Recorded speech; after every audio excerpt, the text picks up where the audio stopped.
ఇట్లా నెయ్యి కూడా వేసేసుకుంటే ఎంత కమ్మగా ఉంటుందో తింటే, చాలా అబ్బా బాగుంటుంది. స్మెల్ అయితే మామూలుగా ఉంది. ఏం చేస్తున్నావు?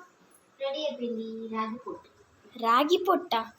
ఇది ఆవిరి పట్టుతారనమాట. ఆవిరి పట్టి కొబ్బరి బెల్లం వేసి ఇట్లా ఆవిరి పెట్టేసి తింటే సూపర్గా ఉంటుంది. తర్వాత నెయ్యి వేసుకోవాలి ఇందులో. అయిపోయింది, రెడీ అయిపోయింది. హలో అండి, రాగి పొట్టు అంటారు కదా దీన్ని. ఇలా ముద్దలాగా రావాలి. ఫస్ట్ వచ్చేసి ఇట్లా వేసేసుకోవటమే, ఇదంతా ఇట్లా ఆవిరి పెట్టేసుకోవటమే. ఇప్పుడు దీంట్లో కొబ్బరి వేసుకుంటే సరిపోతుంది. ఇప్పుడు బెల్లం కూడా వేసేసాను ఇందులో.